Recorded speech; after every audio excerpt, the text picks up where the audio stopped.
They called it the miracle shot. For a moment in America, it seemed like every conversation about health, weight, or beauty circled back to one word: Ozempic. At first, it was subtle. A TikTok here, an Instagram reel there, someone whispering that they'd found the answer. Not another crash diet, not another punishing workout routine, not another useless detox tea. No, this was different. This was science. This was medicine. This was sleek, doctor-approved, and packaged with promises that went down easy. A small pen. A tiny injection. And the pounds melted away. Soon, celebrities were casually dropping references to being on the shot. Late-night hosts cracked jokes about it. Influencers flaunted before and after pictures that felt almost unreal. And regular people, nurses, teachers, single moms, truck drivers rushed to their doctors asking for a prescription. For some, it worked. For many, the story ended there with applause and admiration. But for others, it was only the beginning. Sarah Martinez had always struggled with her weight. At 34, with 2 kids under 10, she carried not only the pounds, but the judgment that came with them. Strangers didn't know her history, didn't know about her difficult pregnancies or her thyroid struggles. They didn't see the late nights she stayed up, exhausted juggling work, childcare, and the relentless tide of bills that seemed to multiply while her paycheck stayed the same. They only saw a body they felt free to criticize. Have you tried keto? You know, intermittent fasting worked for me. Aren't you worried about diabetes? Every comment chipped away at her self-worth. So when Sarah's coworker mentioned Ozempic, she listened. The way her colleague described it, the drug sounded like a gift from heaven. An answer to the prayers she'd whispered in the dark when she pinched her belly and begged her reflection to change. Her doctor, pressed by the demand sweeping across the nation, agreed to prescribe it. He gave the usual spiel: take it once a week, watch your diet, come back for check-ins. Side effects? Some nausea, maybe a little stomach upset. Nothing serious. Sarah clung to that promise. The first few weeks were magical. Her appetite shrank, the scale dipped, and for the first time in years, she felt hope. Friends noticed. Compliments flowed. Even her own reflection began to soften toward her. But then the nausea hit harder. What she thought was just a mild inconvenience became a daily battle. She woke up queasy, spent hours doubled over, and some days couldn't keep food down at all. At first, she brushed it off. No pain, no gain, she told herself. Beauty demanded sacrifice. But this wasn't sacrifice. This was suffering. Within 3 months, Sarah's body began to fail her. She lost not just weight, but energy, muscle, and strength. Her face looked hollow. Her children grew worried. One night, as she sat at the dinner table trying to eat, a sharp pain ripped through her abdomen. She gasped, dropped her fork, and collapsed to the floor. Her son, only 8, was the one who called 911. At the hospital, after hours of tests and scans, the doctors told her she had gastroparesis, a condition where the stomach's muscles stop working properly. Food couldn't move through her body. Every meal felt like swallowing glass. The irony? Gastroparesis was not some random misfortune. Medical reports had already begun linking it to drugs like Ozempic. But Sarah hadn't been warned. She remembered her doctor's words: some nausea, maybe a little upset stomach. Nothing serious. Now she was facing a lifetime of complications, endless hospital visits, and the terrifying possibility that her body might never recover. And she wasn't alone. Stories like Sarah's began surfacing across the country. Patients who once thought they'd found salvation now whispered about their regrets. Some filed lawsuits. Some joined support groups online. Others stayed silent, too ashamed to admit what had happened. Because in America, when you gain weight, it's your fault. And when you lose weight in the wrong way, it's still your fault. Ozempic had been hailed as a miracle, but for Sarah, it became a curse. A drug that promised freedom but delivered chains. And as lawsuits began to pile up against Novo Nordisk, the billion-dollar giant behind Ozempic, the question grew louder, sharper, and impossible to ignore. What did the company know, and when did they know it? Because Sarah's story wasn't just bad luck. It was part of a pattern. A pattern that revealed something darker about the way modern medicine is marketed, sold, and swallowed. But here's the truth: pharmaceutical companies don't want you to hear every miracle has a shadow. And Ozempic's shadow is only beginning to spread. If Sarah's pain was preventable, if her suffering was the cost of someone else's profit, then this isn't just a tragedy. It's an injustice. And injustice, when uncovered, demands one thing: accountability. The lawsuits have started. Patients are speaking out, and the billion-dollar empire of Novo Nordisk is beginning to tremble under the weight of secrets long hidden. But will justice be served or silenced? That's what we uncover in White Coat Secrets. If you believe patients like Sarah deserve justice, let us know in the comments. Do you think Novo Nordisk knew more than they admitted? Share your thoughts and don't forget to subscribe. Go ahead and hit the subscribe button now. The truth is always worth uncovering. Before Sarah ever held that injection pen in her hand, before hashtags like Ozempic face and skinny shot spread across social media, before late-night comedians joked about Hollywood's worst-kept secret, there was silence. In that silence lived a quiet little drug meant for people living with type 2 diabetes. Ozempic was approved by the FDA in 2017. It wasn't flashy. It wasn't trendy. It wasn't supposed to be a cultural phenomenon. It was medicine. At least that's what it looked like on paper. For diabetics, Ozempic seemed almost too good to be true. It lowered blood sugar, reduced the risk of cardiovascular events, and even helped with weight loss. Doctors saw results. Patients saw results. And Novo Nordisk, the Danish pharmaceutical giant, saw dollar signs. At first, the drug was prescribed cautiously, but then the whispers started. Whispers that you didn't need diabetes to benefit from it. Whispers that this wasn't just about survival. It was about transformation. By 2020, those whispers had turned into shouts. Hollywood insiders raved about it behind velvet curtains. Executives, influencers, and celebrities began slipping the word into casual conversation. The drug crossed the invisible line from the hospital into the home, from the clinic into the culture. Weight loss was no longer about sweat, struggle, and sacrifice. It was about access. Who had the prescription? Who had the money? Who had the doctor willing to look the other way? And the demand exploded. TikTok videos racked up millions of views. Ordinary people documenting their shrinking waistlines with wide eyes and shaky voices. Hashtags trended overnight. It wasn't long before Ozempic was dubbed Hollywood's secret, even though, in truth, there was nothing secret about it anymore. Everyone wanted in. But here's what most people didn't see. Behind the glamour, behind the hashtags and magazine covers, there was a carefully orchestrated machine. Novo Nordisk wasn't just watching the trend, they were fueling it. Subtle marketing campaigns slipped into medical conferences. Quiet funding shaped how doctors spoke about the drug.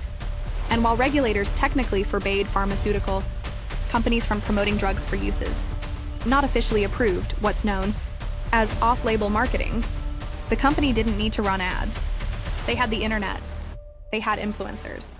They had an eager audience doing the advertising for them, for free. It was genius. And it was dangerous. Because every time a celebrity praised the drug, every time a video went viral, the demand surged. Pharmacies across the country reported shortages. Diabetics, those the drug was originally meant to serve, sometimes went without because doctors were prescribing it for weight loss at unprecedented rates. And Novo Nordisk? Their profits soared. Billions poured in quarter after quarter, making them one of the most valuable companies in Europe. But in the shadows of that success, people like Sarah were quietly breaking down.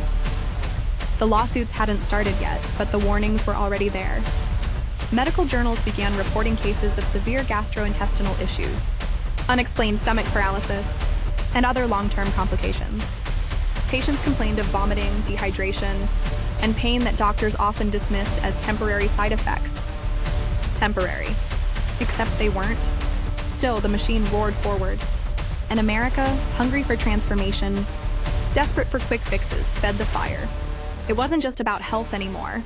It was about image. In a society where thinness was worshipped, Ozempic wasn't medicine. It was salvation. But salvation comes with a cost. And behind every viral success story was someone else's silent suffering, hidden in hospital rooms and ER visits, brushed off as rare complications. The irony? Novo Nordisk knew exactly how powerful this moment was. They didn't just sell a drug. They sold a dream. A dream that played on insecurity, on fat-shaming culture, on the impossible beauty standards America had been choking on for decades. They sold the idea that your life could change overnight, that you could shed not just pounds but the judgment, the rejection, the shame. And they were right. Lives did change overnight, but not in the way the company wanted the world to believe. Because when the lawsuits finally came, when the truth began to crawl out of the shadows, it wasn't the smiling influencers on TikTok that mattered. It was the patients, the ones left with broken bodies and shattered trust. And soon their voices would rise. But here's the question that should haunt us. How did regulators, doctors, and the public all look the other way as Ozempic shifted from medicine to miracle? Was it ignorance, or was it profit? The answer may lie in the boardrooms of Novo Nordisk, in the carefully drafted memos, in the unspoken agreements between marketing and medicine. Because miracles don't rise on their own. They're built. They're manufactured. And if this miracle was built on the suffering of people like Sarah, then it's not a miracle at all. It's a crime waiting to be proven. The lawsuits are now peeling back the curtain. Because justice, no matter how late, always leaves a trail. If you've seen the Ozempic trend unfold online, I want to hear from you. Do you think this was just hype gone too far? Or was it corporate manipulation from the start? Drop your thoughts in the comments and make sure you subscribe. The story isn't over. In fact, it's only just beginning.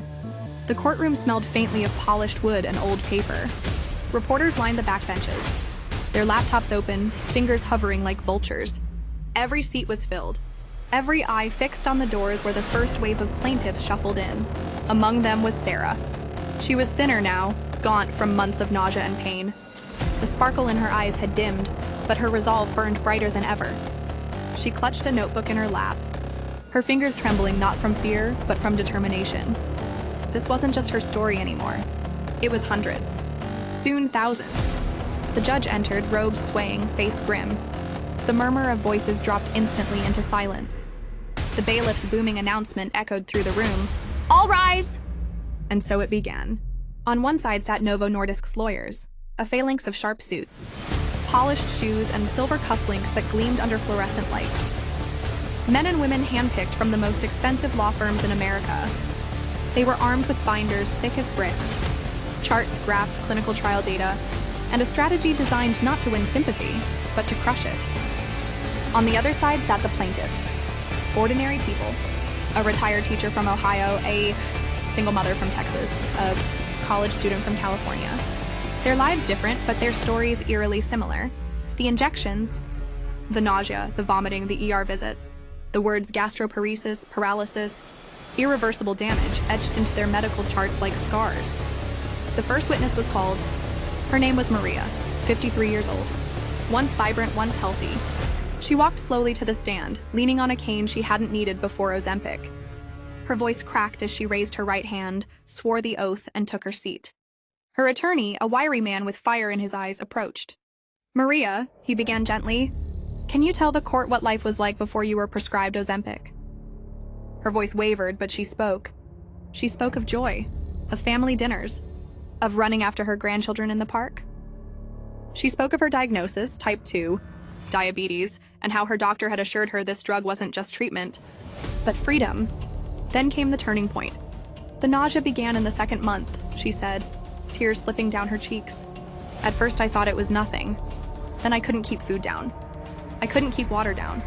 I was vomiting until I passed out on my bathroom floor. They said it was temporary, but it never went away. The attorney nodded. And what did your doctors tell you then? Her voice hardened. They said it was in my head, that I was exaggerating, that it would pass. The jury shifted uncomfortably in their seats. Some glanced at Novo Nordisk's lawyers, who scribbled furiously in their notebooks. Her testimony painted a picture more powerful than any chart, more damning than any spreadsheet. It wasn't numbers, it was human suffering. And Maria was only the beginning. Over the next weeks, the courtroom became a theater of pain. Story after story unfolded like broken records. Paralysis of the stomach, hospitalizations, emergency surgeries, long nights bent over toilets, and short days filled with despair. But Novo Nordisk wasn't silent. Their attorneys fought back with clinical precision. They pulled out studies showing the drug's efficacy. They pointed to FDA approval. They argued that rare side effects were inevitable in any pharmaceutical. They reminded the jury that millions had taken Ozempic safely. That weight was lost. Blood sugar lowered, lives improved. And when they spoke with the calm, confident authority of those who knew they were backed by billions. Yet cracks appeared. One day during cross-examination, a document surfaced. A leaked internal memo, its pages stamped with Novo Nordisk's logo. In it, company researchers flagged concerns about gastrointestinal issues during early trials. Do you think Novo Nordisk should be held fully accountable for every life impacted? Or do you think they're being unfairly targeted? Let me know in the comments and subscribe because this story is far from over. The air inside the courtroom was heavy, so thick with tension you could almost taste it. For weeks, the trial had dragged on, an endless duel of evidence and emotion, law and humanity. But today was different. Today the jury would return. Today judgment would fall. Sarah sat in the gallery, her hands clasped together so tightly her knuckles were white. Maria sat beside her, cane propped against the bench, lips moving in silent prayer. All around them, families leaned forward in their seats, every muscle taut, every breath caught in their throats. And at the front of the room, Novo Nordisk's army of lawyers adjusted their ties, straightened their files, and stared straight ahead, faces frozen in the mask of corporate confidence. The door opened. 12 jurors filed in, their expressions unreadable. Not a glance left or right. Not a twitch to give away the storm of debate they had endured in the jury room. The foreman carried a folded piece of paper in his hand, the weight of $1 billion empire, written in ink and silence. "All rise," the bailiff commanded. The judge entered, his robes brushing the floor. He looked tired, older than when the trial began. He knew, as everyone knew, that what happened in this room today would ripple far beyond its walls. The clerk took the paper, unfolded it, and handed it to the judge. The pause that followed felt eternal. Sarah's heart hammered in her chest. Somewhere in the back row, a reporter's pen hovered over paper, trembling. The judge cleared his throat. In the matter of the plaintiffs versus Novo Nordisk, the world stopped. We, the jury, find the defendant liable. Gasps exploded through the courtroom. Tears burst from eyes. Maria clutched Sarah's hand with both of hers, sobbing uncontrollably.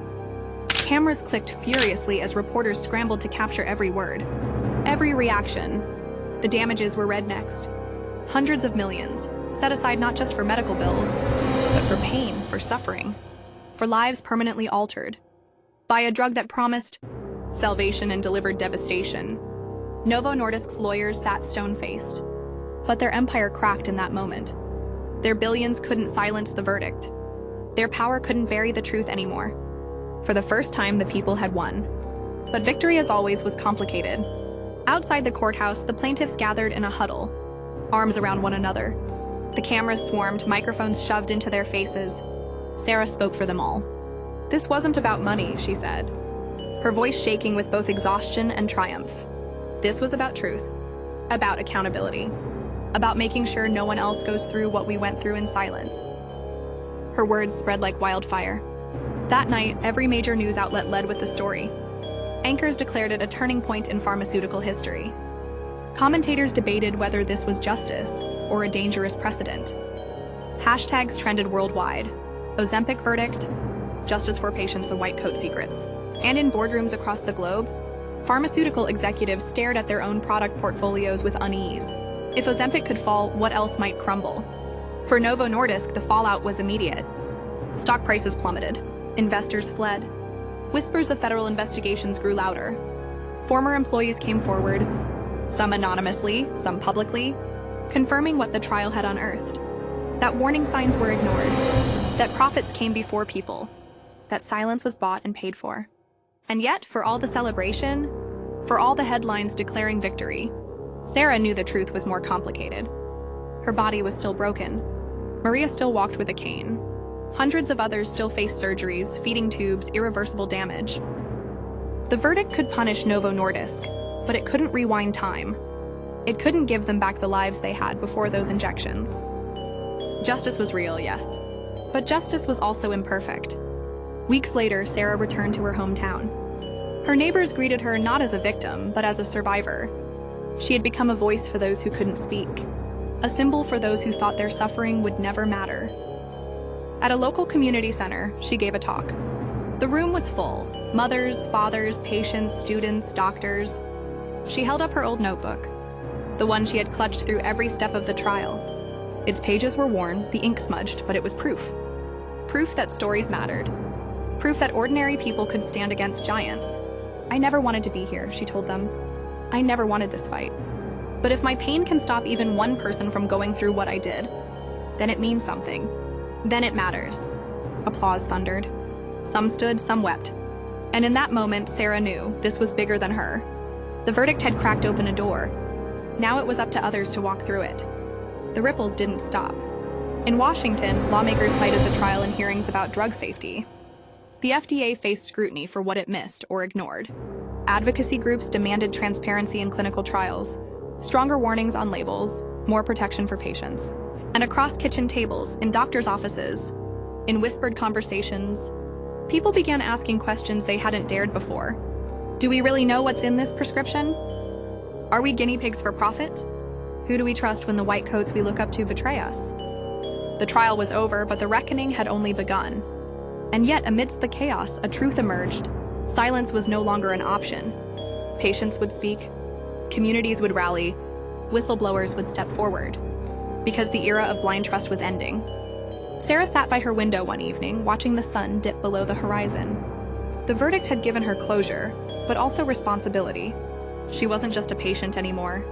She was a witness, a fighter, a reminder that beneath every white coat, beneath every pill bottle, there are stories of trust, betrayal, resilience, and those stories matter. This is not just the end of one trial. It's the beginning of a movement. The gavel has fallen. The truth is out. But the question remains, how many more secrets still hide? In the shadows of our hospitals, our pharmacies, our trusted institutions, if you believe these stories deserve to be told, if you believe justice must echo louder than silence, then this is where you come in. Subscribe to White Coat Secrets. Share this story. Be part of the community that refuses to look away. Because the next secret might be the one that changes your life. And trust me, what's coming next will shake the healthcare system even deeper.